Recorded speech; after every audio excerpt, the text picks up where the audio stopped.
GTA principal secretary Shama Parvin যুক্ত হয়েছিলেন virtually.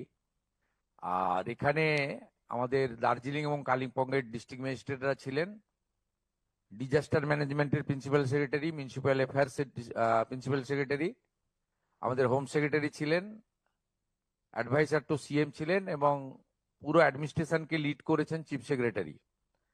এর বাইরেও আমরা আমাদের যে honourable MP, 2 term MP Raju Bistaji, তিনি পাবলিক রিপ্রেজেন্টেটিভদের পক্ষে নেতৃত্ব দিয়েছেন এবং নিউলি ইলেক্টেড 3 জন এমএলএ আমাদের ভরত ছেত্রী, সোনাম লামা এবং নমান রায়, তারা এখানে এসেছেন। এবং আমি স্পেশাল ইনভাইটি হিসেবে আমাদের এনডিএ পার্টনার বিমল গুরুং এবং রোশন গুরিকেও ডেকেছিলাম, তারাও এসেছেন। তা আমরা এখানে পাহাড়ের ইন্টারলকেটরি নিয়োগ হয়েছে আমাদের ভারত সরকারের পক্ষ থেকে, সেই বিষয়ে আজকে আমরা বলছি না, আমরা তার সঙ্গেও আলোচনা করব। পাহাড়ের যে বিষয়গুলো রয়েছে মূলত ডেভেলপমেন্ট ওরিয়েন্টেড, সেই বিষয় নিয়ে আমরা একটা শর্ট টার্ম পরিকল্পনা আজকে নিয়েছি। সেই পরিকল্পনার অন্তর্গত আমাদের যে 4টি পুরসভা রয়েছে তার মধ্যে দার্জিলিং এ ইলেক্টেড বডি রয়েছে, বাকি 3টেতে আমাদের প্রশাসক হিসেবে পলিটিক্যাল লোকেরা ছিল, সেখানে আমরা মহকুমা শাসকদের প্রশাসক হিসেবে দায়িত্বভার অর্পণ করেছি। আমরা চাই পাহাড়ের মানুষ তাদের যে নাগরিক পরিষেবা এবং উন্নয়নের যে অধিকার সেটা তারা পাক। আপনারা আশ্চর্য হয়ে যাবেন শুনলে, গত অর্থবর্ষে 25-26-এ পাহাড়ের জন্য জিটিএর জন্য 180 কোটি টাকা বরাদ্দ দেওয়া হয়েছিল, কিন্তু তারা ইউটিলাইজেশন দেননি। 2026-27-এ 170 কোটি টাকা বরাদ্দ বাজেটারি প্রভিশন রাখা হয়েছিল, কিন্তু অ্যানুয়াল অ্যাকশন প্ল্যান না দেওয়ার জন্য তারা 1 টাকাও নিতে পারেননি। এর ফলে জিটিএর কাছে হোম ছাড়া, পুলিশ ছাড়া যে দায়িত্বগুলো অর্পণ করা আছে সেই কাজগুলো কিন্তু তারা কোনোটাই করতে পারেননি বা করার ইচ্ছা তাদের নেই। আমরা দ্রুততার সঙ্গে GTA principal secretary Shama Parveen মহোদয়াকে আমরা বলেছি যে স্থানীয় সাংসদ বিধায়কদের সঙ্গে পরামর্শ করে এবং যেগুলো প্রয়োজন রয়েছে স্কিমগুলো দ্রুততার সঙ্গে পাঠানোর জন্য। আমরা মিউনিসিপ্যাল অ্যাফেয়ার্সের সেক্রেটারিকে বলেছি যে মিউনিসিপ্যালিটিগুলোতে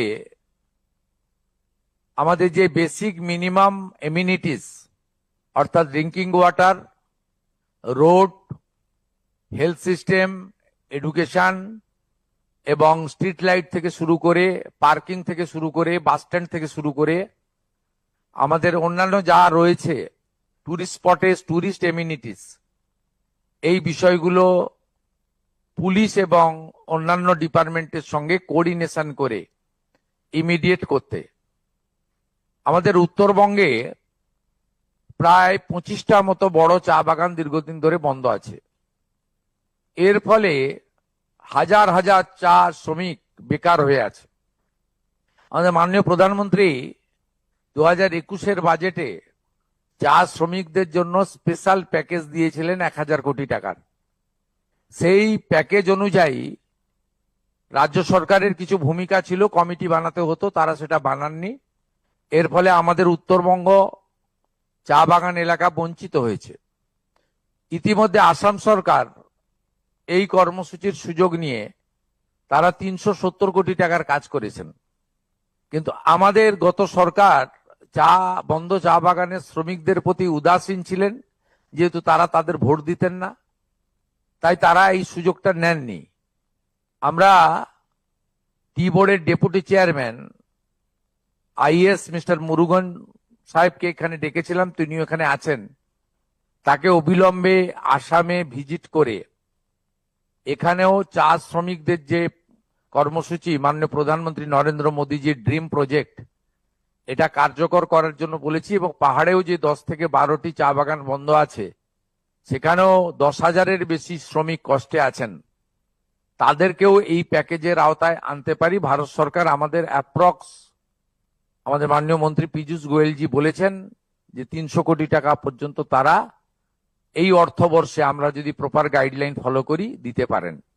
আমরা চাই এই 300 কোটি টাকা দিয়ে আমাদের হিল থেকে তরাই পর্যন্ত চা শ্রমিকদের কল্যাণ করার জন্য।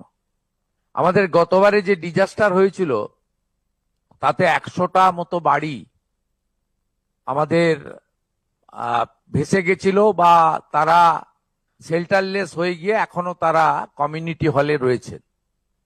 সেই বাড়িগুলোর জন্য জায়গা ইতিমধ্যে জেলা প্রশাসন বরাদ্দ করেছেন, কিন্তু বিগত সরকার অর্থ দেননি। 10টা বাড়ি মাননীয় সাংসদ রাজু বিস্তার উদ্যোগে কিছু সিএসআর কর্মসূচি থেকে তিনি করতে পেরেছেন তার ব্যক্তিগত উদ্যোগে। বাকি 90টা বাড়ির জন্য আমরা আজকে 3 লক্ষ টাকা করে এখানে বরাদ্দ করলাম।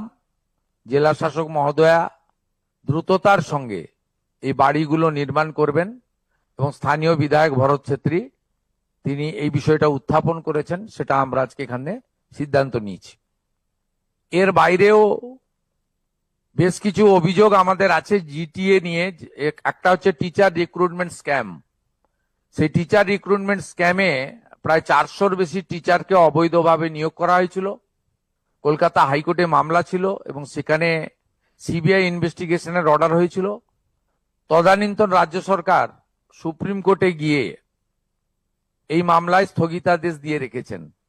আমি মাননীয় সিএস মনোজ আগরওয়ালজিকে বলেছি যে আমরা এই মামলা থেকে এক্সিট করে যাব, রাজ্য সরকার বেরিয়ে আসবে, তাহলে স্টেট গভর্নমেন্ট হাইকোর্টের যে অর্ডার সিবিআই ইনভেস্টিগেশন সেটা চালু হয়ে যাবে, এবং এর সঙ্গে যারা যুক্ত তাদের সিবিআই ইনভেস্টিগেশন করে তাদের আইন অনুযায়ী ব্যবস্থা নিতে পারবে, কোর্ট অর্ডার অনুযায়ী। এটা আমাদের 1 নম্বর সিদ্ধান্ত রিগার্ডিং করাপশন।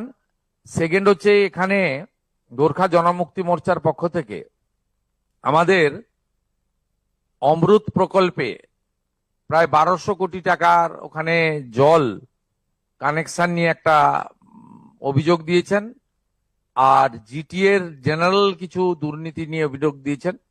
একটা সিএস এর মাধ্যমে হোম সেক্রেটারিকে আমরা বলেছি একটি স্পেশাল ইনকোয়ারি টিম পাঠাতে, 7 দিনের মধ্যে রিপোর্ট আমার টেবিলে আসবে। আরেকটা সিএস এর মাধ্যমে আমি মিউনিসিপ্যাল অ্যাফেয়ার্স এর সেক্রেটারিকে ডাইরেকশন দিয়েছি, তিনিও 7 দিনের মধ্যে অমৃত প্রকল্পে যে দুর্নীতি হয়েছে সেটা জানাবেন।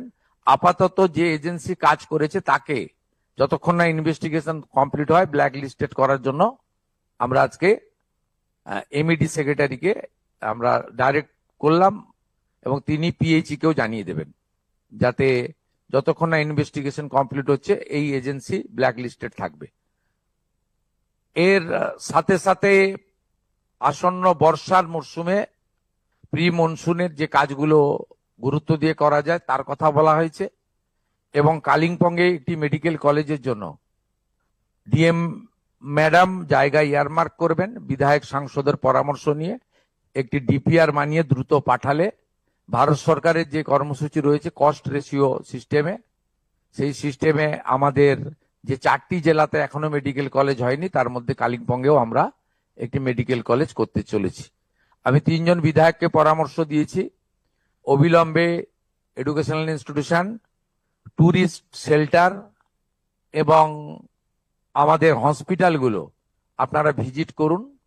যেখানে যেখানে যেগুলো দরকার, বিশেষ করে হেলথ সেক্টরে ডক্টরস থেকে শুরু করে সিনিয়র নার্স, জুনিয়র নার্স থেকে শুরু করে হেলথ মডার্ন ইকুইপমেন্টস যেগুলো আমরা এক্ষুনি দিয়ে দিতে পারি উইদিন ফর্টনাইট, তার জন্য তালিকা তৈরি করে তারা থ্রু ডিস্ট্রিক্ট ম্যাজিস্ট্রেট হেলথ ডিপার্টমেন্টে পাঠাবেন, সেটাও আমরা করব।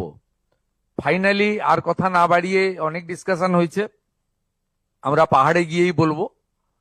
আমি এখানে আগামী 2 তারিখে টি বোর্ডের ডেপুটি চেয়ারম্যান পাহাড় ভিজিট করবেন, আগামী 7 তারিখে মিউনিসিপ্যাল অ্যাফেয়ার্স এর সেক্রেটারি প্রিন্সিপাল সেক্রেটারি তিনি পাহাড় ভিজিট করবেন, আর আগামী 10 দিনের মধ্যে ডিজাস্টার ম্যানেজমেন্টের প্রিন্সিপাল সেক্রেটারি পাহাড় ভিজিট করবেন, এবং সেখানে তিনি আমাদের এনডিআরএফ এবং অন্যান্য সেন্ট্রাল এবং স্টেট এজেন্সির সঙ্গে মিটিং করে কুইক রেসপন্স টিম তৈরি করে রাখবেন, যাতে গতবারে দুর্গাপুজোর সময় আমাদের অক্টোবর মাসে যে ডিজাস্টার হয়েছিল সেই রকম ডিজাস্টার আমরা আশা করি আমাদের ঈশ্বর করুণা করবেন, এ ধরনের ঘটনা ঘটবে না। তবু আমাদের যে প্রস্তুতির ল্যাকুনা ছিল আমরা দেখেছি, গতবারে পুরো অ্যাডমিনিস্ট্রেশন রেড রোডে ছিল কার্নিভালে, তাদের যেতে 48 ঘন্টা লেগেছে। ঠিক আছে, তখনকার মুখ্যমন্ত্রী কার্নিভালে তিনি পার্টিসিপেট করবেন ঠিক করেছিলেন, কিন্তু সবসময় পলিটিক্যাল লোকদেরকে যে সঙ্গে সঙ্গে যেতে হবে এমন কোনো কথা নেই। আমরা দেখেছি যে পাহাড়ের প্রতি অবহেলা, chief secretary, home secretary, DGP সবাই রেড রোডেই ফেস্টিভ্যালে পার্টিসিপেট করেছেন, পাহাড় অবহেলিত হয়েছে। 48 ঘন্টা পরে স্টেট গভর্নমেন্টের অ্যাডমিনিস্ট্রেশন মানে সিনিয়র অ্যাডমিনিস্ট্রেটর যারা, তারা পাহাড়ে পৌঁছেছেন। তাই এই ধরনের ঘটনা যাতে পাহাড়ের সঙ্গে না হয় এটা দেখা আমাদের কর্তব্য। সেই জন্য ডিজাস্টার ম্যানেজমেন্ট সেক্রেটারি এখনই যাবেন এবং প্রিপারেশন নেবেন। এটাই ছিল আমাদের আজকের निर्जास वक्तव्य। मैं थोड़ा हिंदी में बोलना चाहता हूं। पहाड़ में तो हिंदी नेपाली भी बहुत चलता है। आज हमारी हिल एरिया, खूबसूरत हिल एरिया, उसको लेकर बहुत हाई लेवल मीटिंग हुआ। पहाड़ का एमपी एमएलए, हमारी जो घटक है, सब लोग मिलके मीटिंग किया, चीफ सेक्रेटरी लीड किया है। हमारी जो इम्पोर्टेंट डिपार्टमेंट है, डिस्ट्रिक्ट मजिस्ट्रेट लोग है, हमारी जीटीए का सेक्रेटरी वर्चुअली जुड़ा हुआ है। इसमें बहुत सारा काम पहाड़ में जीटीए के अंदर जो काम करना चाहिए, जो म्यूनिसिपैलिटी के अंदर काम करना चाहिए, जो हमारी चुने हुए एमएलए लोग, एमपी लोग का जो काम करना चाहिए एडमिनिस्ट्रेशन का साथ मिलके, वो सब लेकर बहुत विस्तारित रूप से बात हुआ। मैं पहाड़ की बासिंदा को नमन करते हुए ये एश्योर करता हूं, पहाड़ की विकास के लिए भारतीय जनता पार्टी का सरकार वचनबद्ध है।